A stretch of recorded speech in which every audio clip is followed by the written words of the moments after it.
Hello friends, hope you are doing well. दोस्तों, हमारा आज का टॉपिक यूट्रिकेरिया है। हम आज यूट्रिकेरिया और मिल्क एलर्जी के बारे में जानने की कोशिश करेंगे। दोस्तों, यूट्रिकेरिया से हमारा क्या मतलब है? अपीयरेंस ऑफ व्हील्स, यानी कि सारे शरीर पर अचानक से चकत्ते पैदा हो जाना यूट्रिकेरिया कहलाता है। मिल्क एलर्जी में भी शरीर पर चकत्ते पैदा होते हैं। इसमें अगर लीजन्स की बात की जाए तो लीजन्स मेनली प्राइमरी और सेकेंडरी दो टाइप के रहते हैं। प्राइमरी लीजन्स के पीछे कारण रहता है कि वो पैथोजन के सीधे संपर्क में आने की वजह से होते हैं। पैथोजन्स कौन कौन से रह सकते हैं? किसी इंसेक्ट के द्वारा बाइट किया जाना, इसकी वजह से भी हिस्टामिन का रिलीज सडनली शरीर के अंदर इंक्रीज हो जाएगा और वहाँ पर लीजन्स बनेंगे, वहाँ पर चकत्ते बनेंगे। इसके अलावा अगर कोई अनयूजुअल फूड पशु अचानक से काफी मात्रा में खा लेता है तो वो भी उसको लीजन्स वहां पर बन सकते हैं। इसके अलावा केमिकल या पोलन पोलन जो होते हैं वो फूल वगैरह के अंदर मिलते हैं, तो अगर उनके संपर्क में पशु आता है और वो उनसे एलर्जिक है तो उसकी वजह से भी उसको लीजन्स बन सकते हैं, उसकी वजह से भी उसके शरीर पर चकत्ते व्हील्स बन सकते हैं। इसके अलावा ड्रग जैसे कि पेनिसिलिन का इंजेक्शन अगर पशु को दिया जाता है तो कुछ केसेस में वो भी उसको लीजन्स का कारण बन सकता है। इसके अलावा एक वर्बल फ्लाई का लार्वा रहता है, अगर वो स्किन के अंदर उसकी डेथ हो जाती है। जो वर्बल फ्लाई का लार्वा है दोस्तों, वो पशु की स्किन के अंदर खुद की ग्रोथ करवाता है, तो अगर उसकी डेथ स्किन में हो जाती है तो उससे भी वहां पर चकत्ते बनेंगे। अगर यही लार्वा परिपक्व हो जाता है तो ये स्किन को जगह जगह से फोड़ के उसमें ब्लीडिंग आपको मिलेगी और ये वहां से बाहर निकलेगा। इसके अलावा दोस्तों एक मेजर रीजन ये भी रहता है जो कि ज्यादातर हम अपनी प्रैक्टिस के दौरान स्किप कर देते हैं, समझ नहीं पाते, पूछ नहीं पाते। वो रहता है कि या तो फार्मर ने मिल्किंग को स्किप कर दिया है, यानी उसने एक टाइम दूध निकालना था उसने वो नहीं निकाला, या फिर उसने मिल्किंग को डिले कर दिया है। अब मिल्किंग के डिले या स्किप होने से क्या होता है दोस्तों कि शरीर के अंदर मास्ट सेल की प्रोडक्शन काफी हाई अमाउंट में हो जाती है, जिससे कि शरीर के अंदर हिस्टामिन का रिलीज इंक्रीज होता है और यही हिस्टामिन पशु को एलर्जी करवाता है।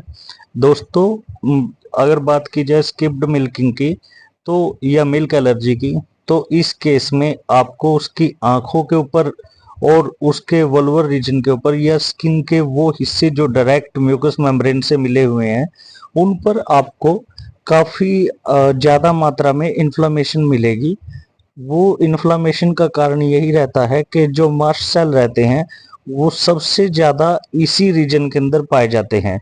इसके अलावा दोस्तों सेकेंडरी लीजन्स की अगर बात की जाए तो एलिमेंट्री ट्रैक्ट अगर हॉर्स का डिस्टर्ब होता है तो उससे उसमें लीजन्स मिल सकते हैं, या फिर अगर उसको हॉर्स को रेस्पिरेटरी ट्रैक्ट का इन्फेक्शन है तो वो भी वहां पर लीजन्स का कारण बन सकता है।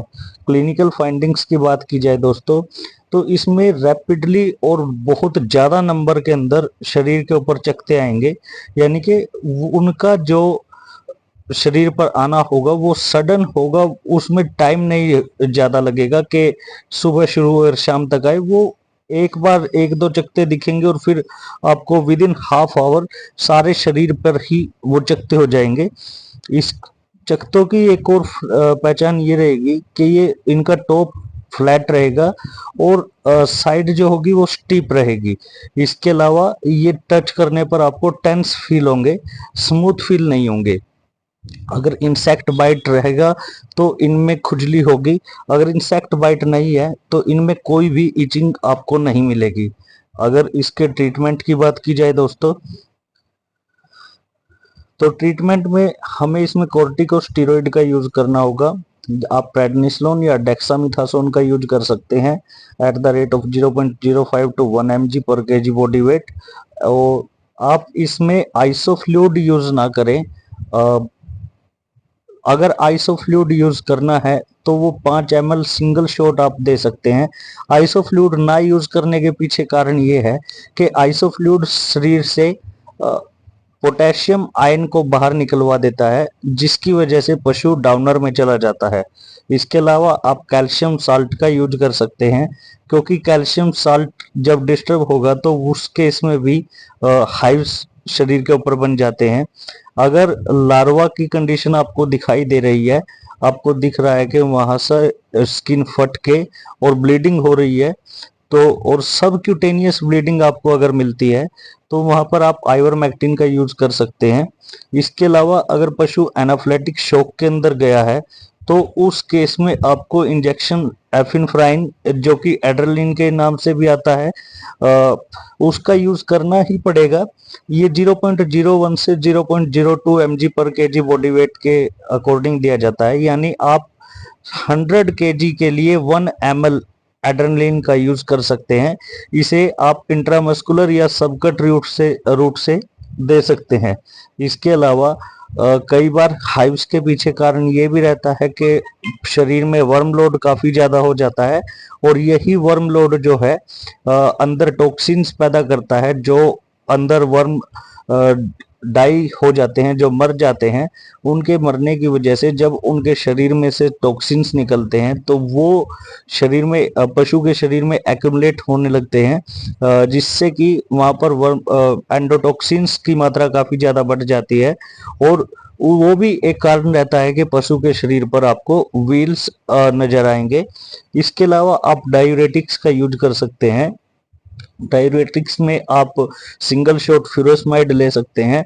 फ्यूरोसमाइड लेते वक्त इस चीज का विशेष ध्यान रखें कि इसे लंबे समय तक यूज ना करें, बार बार इसका यूज ना करें, क्योंकि जो फ्यूरोसमाइड रहता है वो दोस्तों शरीर से पोटेशियम आयन को बाहर निकालता है। आप फ्यूरोसमाइड की जगह आप ह्यूमंस की टैबलेट आती है डाइटोर प्लस के नाम से, आप उसको यूज कर सकते हैं। डाइटोर प्लस 10 mg, उसके अंदर टोरसिमाइड और स्पाइरोलैक्टिन रहता है, जो कि शरीर के अंदर से पोटेशियम आयन को भी नहीं निकलने देगा। और टोरसिमाइड जो है वो फ्यूरोसमाइड से काफी ज्यादा पोटेंट होता है। आप उसको हाफ डोज में अगर देंगे तो वो उतना ही काम करेगा जितना कि फ्यूरोसमाइड फुल डोज में करता है। यानी कि आप 50 mg टोरसमाइड अगर देते हैं पशु को, डाइटोर प्लस 10 mg की 5 टैबलेट सुबह और 5 टैबलेट शाम को देते हैं, तो वो भी काफी अच्छी पशु के ऊपर काम करेंगी। तो दोस्तों, अगर आप ये होलिस्टिक अप्रोच लेते हैं तो आपका पशु जरूर ही ठीक हो जाएगा।